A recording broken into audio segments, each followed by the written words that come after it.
성장통이라고 하는 말이 있습니다. 성장기 아이들이 겪는 고통이죠. 아이가 자다가 밤에 벌떡 일어나서 아빠 무릎이 아파요, 종아리가 아파요, 그렇게 울면서 호소할 때가 있어요. 그때 부모가 아이의 무릎을 주물러주고 다리를 만져주면서 괜찮아, 키 크려고 그래 하면서 아이를 안심을 시켜주죠. 아이가 건강하게 몸이 자라기 때문에 뼈가 늘어나고 근육이 늘어나고 힘줄이 늘어나면서 생기는 아픔이기에 부모로서 애가 아파하면 좀 안타깝지만 그래도 한편으로는 애가 건강하게 잘 크고 있구나, 대견스럽고 감사합니다. 교회는 그리스도의 몸입니다. 유기체입니다. 생명이 있기에 자라갑니다. 교회가 성장하면서 때때로 성장통을 겪습니다. 교회 안에서 사람과 사람 사이에 갈등 관계로 표출될 때가 많이 있어요. 갈등을 한자로 써보면은 칡과 등나무입니다. 칡은 왼쪽으로 몸을 돌리면서 자라가고요, 등나무는 오른쪽으로 돌아갑니다.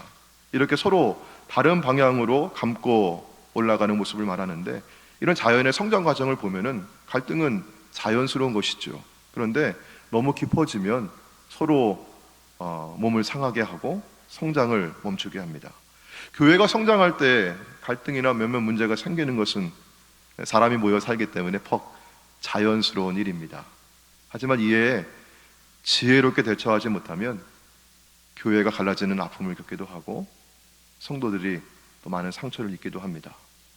그러나 교회가 성장통을 잘 다스리면 더 큰 일을 감당할 정도로 건강하게 성장할 수 있습니다.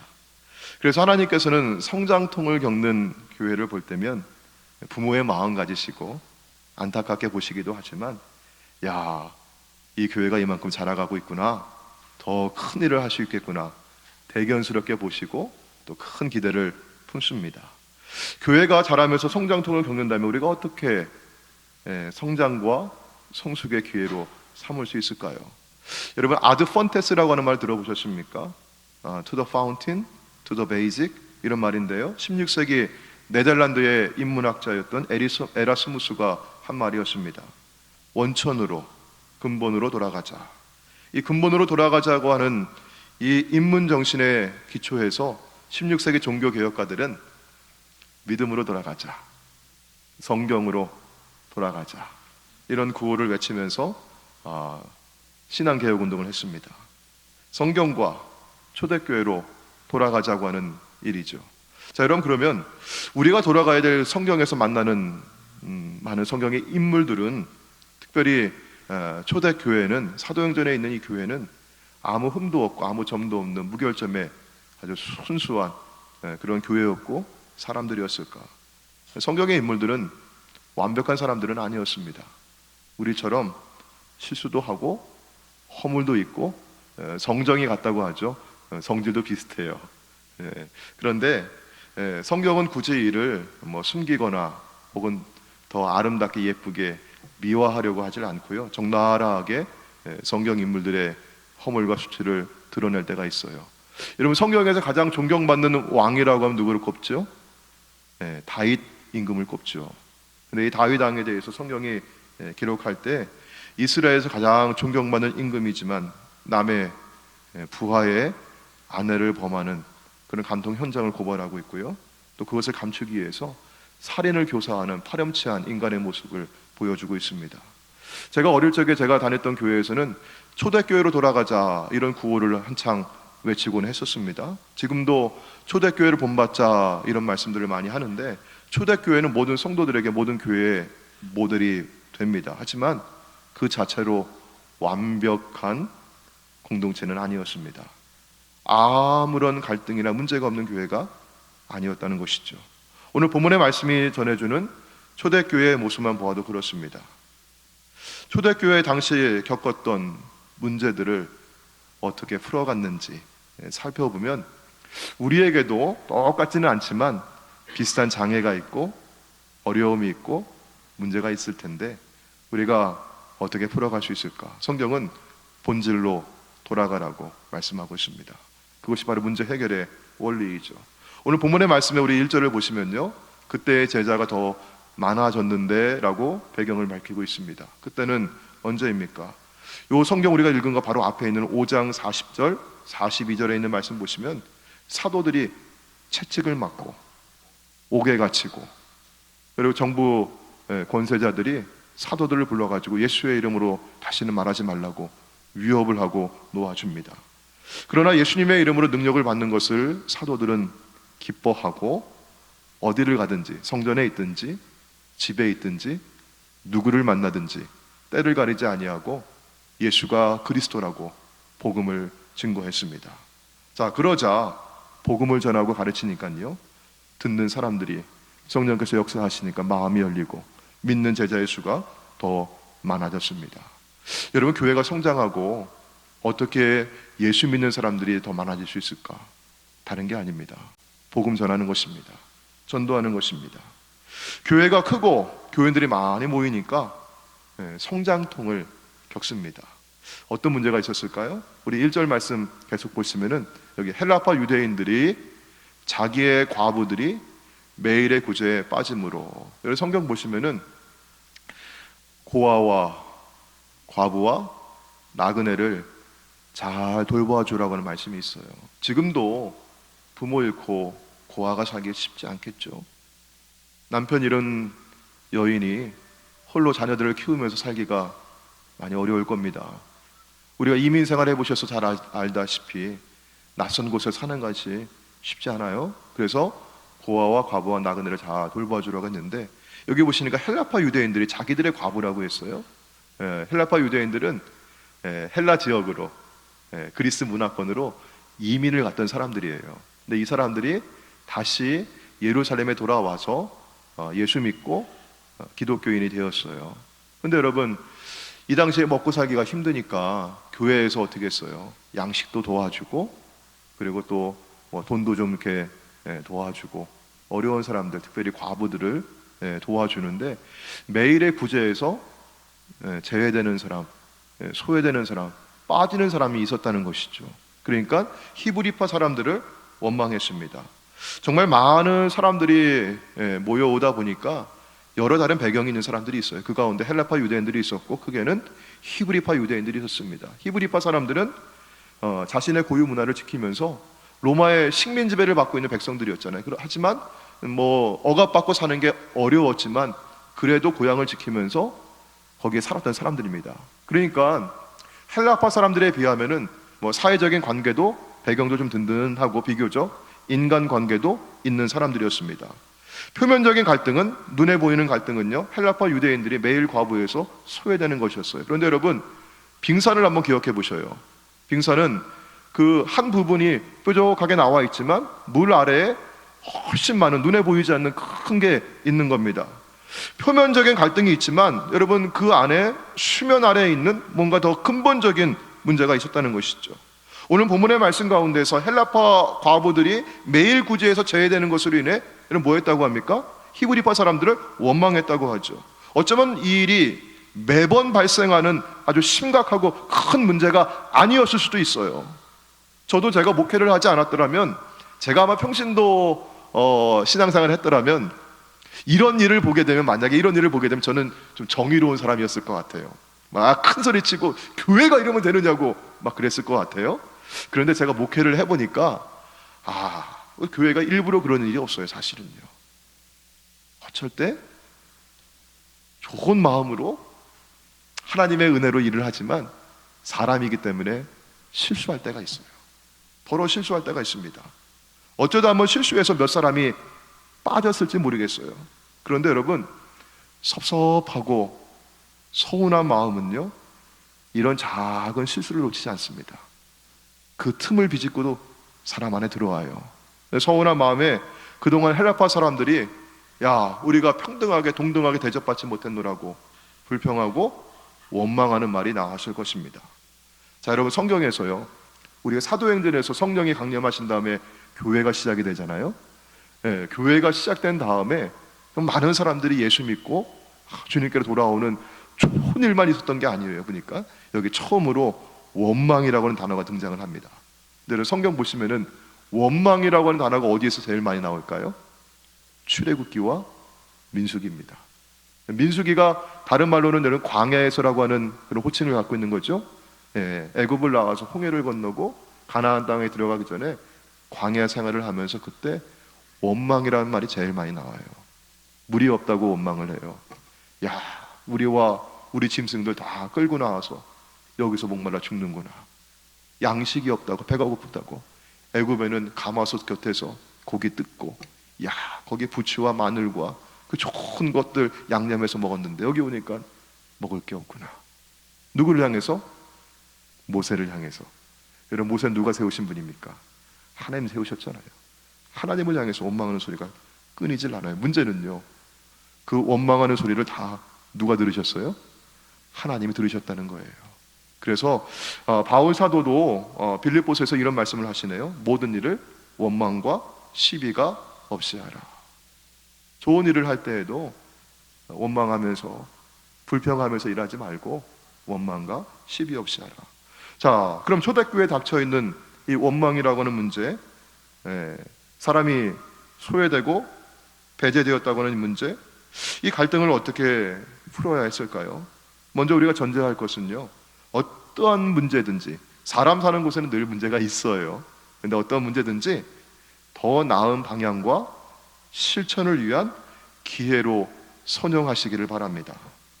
우리가 일하다가 어려움을 겪을 때가 있어요. 그러면 문제가 있다고 나 그만둘래, 나 그냥 포기할래, 이렇게 생각하기보다는요, 그 어려운 일이 더 나은 성장을 위한 기회가 될 것이다, 이렇게 한번 생각을 바꿔보시길 바랍니다. 어제 신방을 하면서 점심 저녁을 잘 대접을 받았어요. 그래가지고 제가 지금도 배가 불러요. 근데 어제 점심 때 신방했던 가정에서는 자녀분이 이제 대학을 졸업하고 직장에 취직을 해서 직장 생활을 하는데 얘기를 들어보니까 좀 힘들더라고요. 좀 딱한 일이 있더라고요. 그 팀원이 6명인데 4명이 그만두고 나갔대요. 2명 남았대요. 이제 갓 입사한 신찬들 남아가지고 고생을 하는 거예요.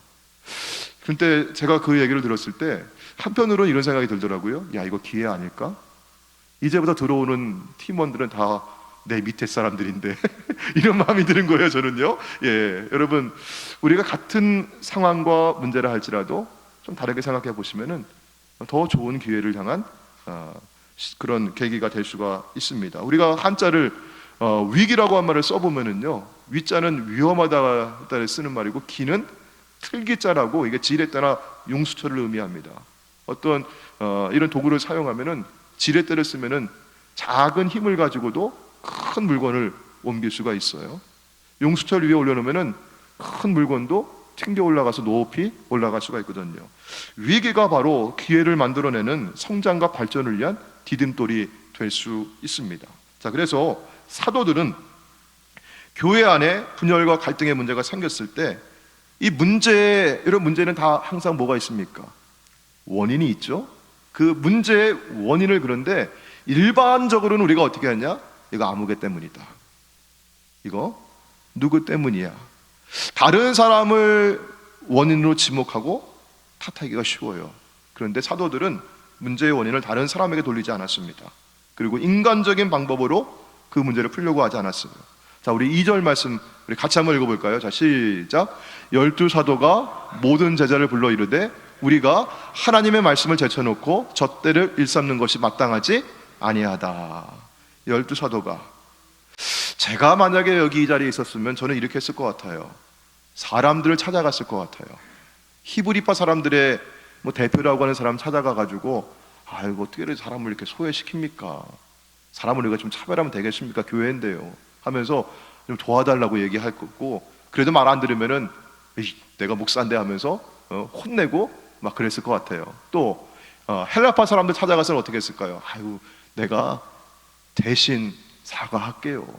제 목사가 와서 사과하니까 좀 제발 좀 참아주세요. 한 번만 좀 이해해 주세요. 이렇게 얼마나 힘들고 괴로웠느냐고 위로하고 사과하고 그렇게 했을 것 같아요. 근데 여러분, 사도들의 해법은 달랐습니다.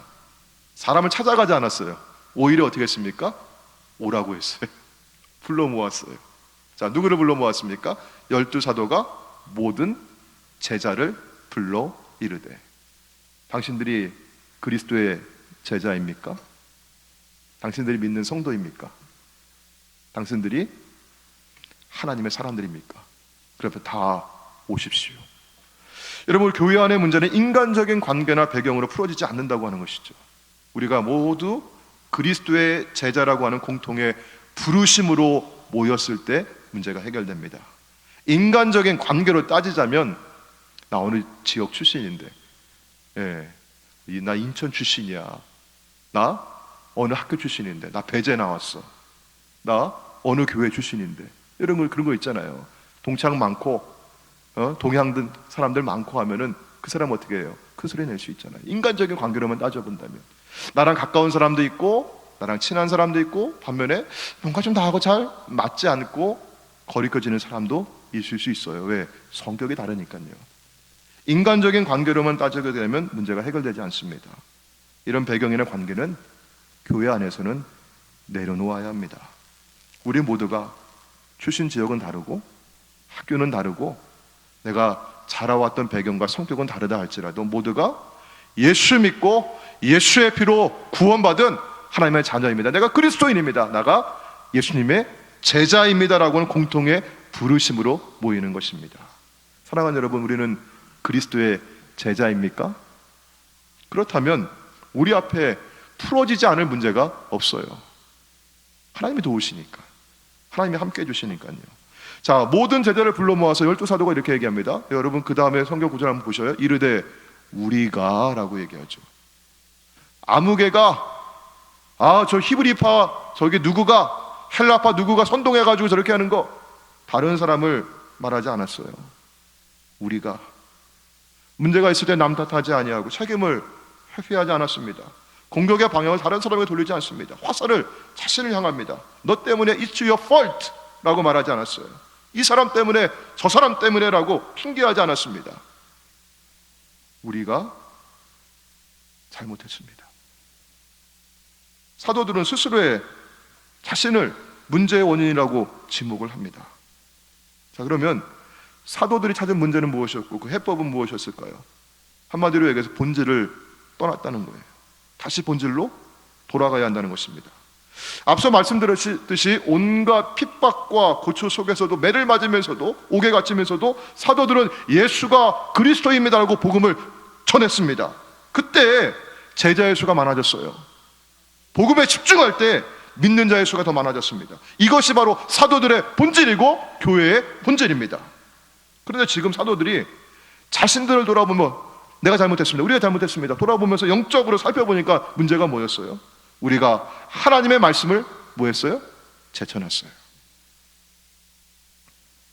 그리고 접대를 일삼았습니다. 이게 마땅하지 않은 것입니다. 헬라파 과부들이 매일 구제해서 소외되었다고 하는 문제의 현상만을 놓고 해법을 찾지를 않았어요. 이렇게 하면 원망이 다 사라져버리는 것이 아닙니다. 문제가 다 해결되지 않습니다. 문제의 근본 뿌리, 수면 아래 눈에 보이지 않는 영적인 원인을 발견해야만 해결할 수 있습니다. 사도들의 본질은 하나님의 말씀입니다. 근데 본질을 제쳐놓고 접대를 일삼았다는 거예요. 이거 한국에서 뭐 술상무 뭐 그런 표현이 있다 그래요? 나 술 대접하고 뭐 그런 일을 하는 일이 그런 건가 봐요. 그게 그때 말하는 그런 접대라고 하는 그런 부정적인 의미가 아니에요. 여기서 말하고 있는 접대는 어려운 사람을 구제하고 섬기고 나누어주는 좋은 일을 말하는 것입니다. 그러나 좋은 일이라 할지라도 일에는 항상 우선순위가 있는 거예요. 오늘 성경 말씀은 우리에게 좋은 일을 하지 말자는 게 아니에요. 어려운 사람 도와주는 일, 봉사하고 섬기고 구제하는 일, 그건 교회가 할 일이 아니야. 그거 하지 말자. 그건 사회가 하는 일이야. 사회에게 넘겨주자. 그런 말 하는 게 아닙니다. 우리가 해야 할 일입니다. 그러나 우선순위가 있어요. 본질이 있어요. 여러분, 기초가 튼튼해야만 그 집이 지진이 나고 창수가 불어오고 바람이 불어와도 무너지지 않아요. 모래 위에 지은 집은 아무리 화려하고 좋은 집을 지어놨다 할지라도 바람 불고 비가 억수로 내려오면요, 집이 무너져 버려요. 파운데이션, 기초, 본질, 그걸 우리가 돌아보자는 겁니다. 사람들의 우선순위가 다 다를 수 있어요. 그러나 교회의 우선순위는, 사도들의 우선순위는 하나님의 말씀이 있죠. 본래의 일로 돌아가자는 거예요.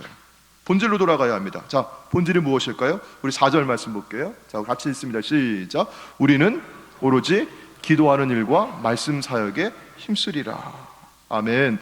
기도와 말씀에 집중하겠다고 해요. 이것이 사도의 본질이고 교회의 본질입니다. 영적으로 문제가 해결되지 않으면 드러난 문제, 현상이 아무리 잘 해결되었다 할지라도 또 다른 문제가 생겨날 수밖에 없어요. 우리 선배 목사님들이 그런 충고들을 많이 해주셔요. 교인을 사랑하시라고. 정말 그래요. 왜냐하면 내 마음에 안 든다고, 좀 밉다고, 미워하기 시작하면 그 사람 해결되면 또 다른 게 또 등장을 하는 겁니다. 그러면 그걸 또 해결하느라고 거기에 매달리느라고 또 분주하고 바쁠 수밖에 없어요. 대신 사도들은 본질로 돌아갔습니다. 기도와 말씀에 집중하겠다고 합니다. 그러면 구제하고 나누어 주는 일은 중단하고 하지 말아야 되는 것일까요? 그렇지 않아요. 이제는 그 일을 공동체가 함께 하겠다는 얘기예요. 공동체가. 그래서 사람을 세웠습니다. 자, 우리 3절 말씀 볼게요. 3절 말씀. 자, 우리 같이 한번 읽어볼까요? 시작. 형제들아, 너희 가운데서 성령과 지혜가 충만하여 칭찬받는 사람 7을 택하라. 우리가 이 일을 그들에게 맡기겠다. 교회에서 일을 할 만한 일꾼을 찾아서 세우라고 하는 것이고요, 그들에게 함께 주의 일을 할 수 있도록 기회를 제공해주고 격려해주고 그 일을 맡기라는 거예요. 근데 오늘 말씀 가운데 보시면 형제들아, 여러분 누구 가운데서라고 얘기합니까? 너희 가운데서. 여기 우리들 가운데서예요.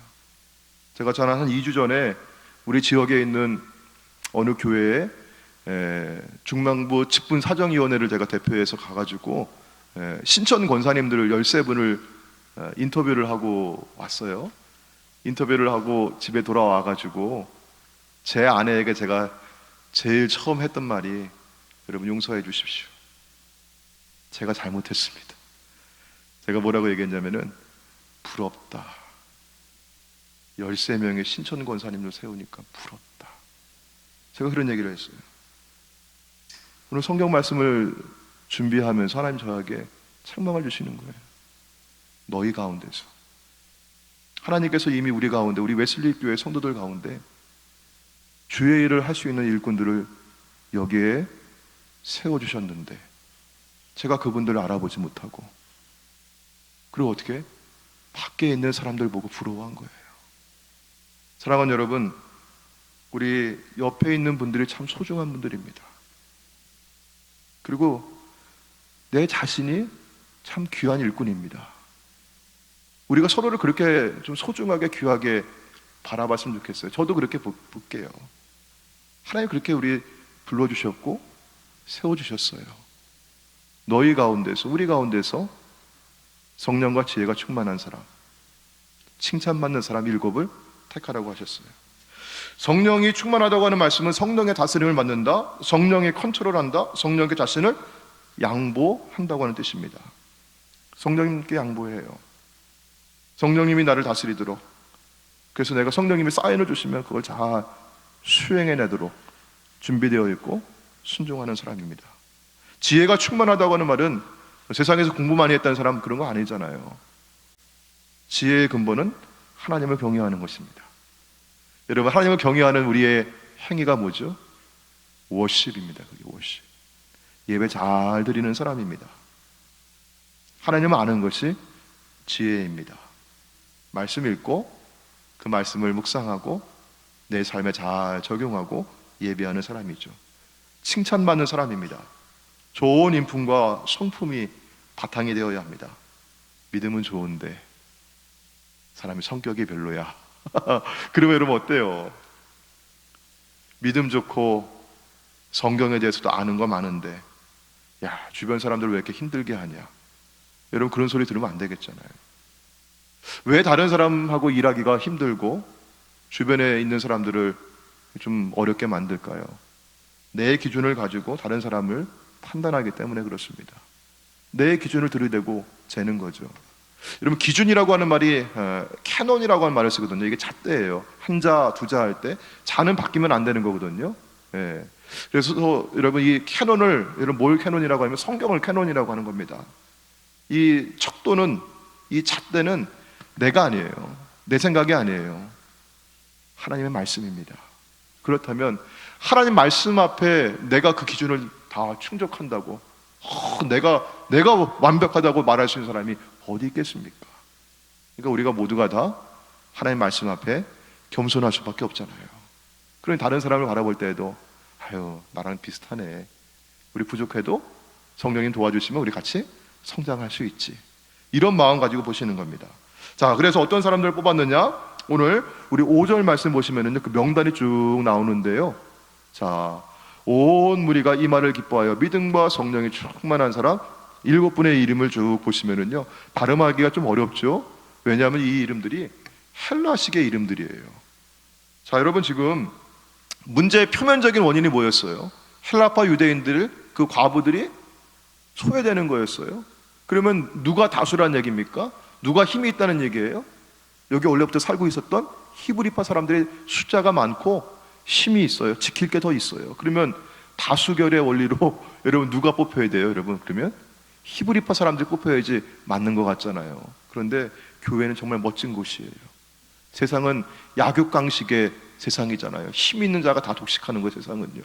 그런데 교회는요, 힘없고 연약하고 부족하고 어려운 사람이 있으면 오히려 그 사람을 더 어떻게? 더 도와주고 더 세워주고 더 이해해주고 더 품어주고 배려하는 곳이 교회입니다. 그 넓은 마음이 어디서 나오는 것일까요? 그 넓은 마음이 하나님의 마음이니까. 성령이 충만한 사람, 하나님을 경외하는 지혜로운 사람, 칭찬받고 인정받는 사람, 여러분 그런 사람들 가운데서 그 마음이 나오는 것입니다.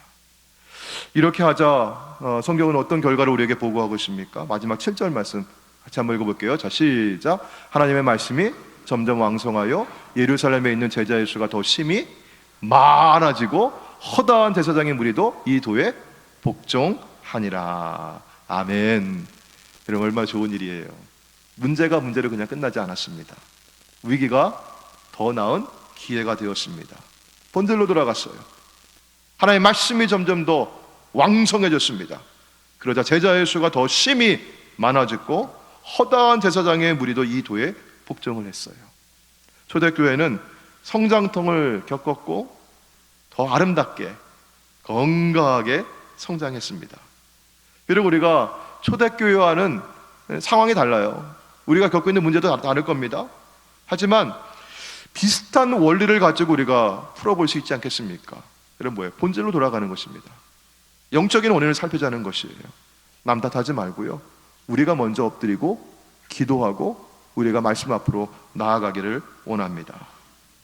자, 지난 주일에 공천위원회를 모였습니다. 공천위원회는 영어로는 노미네이션 커미티라고 해요. 집사님, 권사님, 장로님과 같은 우리 신령상 직분자를 추천하고 세워가는 곳이고요.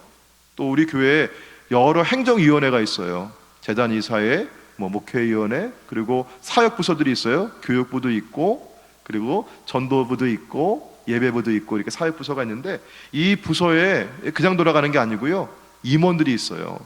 사역부서장이 있고, 이분들이 헌신을 많이 해주셔요. 정말 수고 많이 하는 분들입니다. 여러분 그분들을 위해서 격려해 주시길 바라고요. 근데 이제 내년도 목회 계획을 세우면서 우리 올 연말에 이제 공천위원회 추천을 하시면은 교인총회에서 새로운 임원들을 우리가 선출을 하는 겁니다. 그 일을 위해서 공천위원회가 지난주에 먼저 모였어요. 왜? 기도하지 않으면 이 일을 할 수가 없으니까. 먼저 우리 모여서 기도합시다. 같이 기도하고 우리 교회의 교인들의 명단을 직분자별로 다 나누었고, 그리고 우리 교회 정관에 있는 집사님의 자격, 권사님의 자격 우리 같이 다 나누었고요. 그리고 우리 사역부서에 지금 현재 명단과 하는 일들을 다 나누었고 같이 기도합시다. 그래서 이번에 우리 10월에 창립 44주년인데 그때 우리 교회가 더 성장할 수 있는 그런 기회가 됐으면 좋겠습니다. 그래서 우리가 새로운 일꾼도 세웠으면 좋겠어요.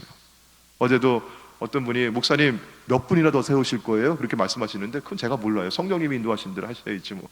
우리 공천위원회에서 같이 기도하고 의논하면서 여러분 성령의 충만한 일꾼, 지혜롭고 하나님을 예배하는 일꾼, 그리고 칭찬받고 인정받는 귀한 일꾼들, 좋은 일꾼들, 여러분 어디에 있습니까?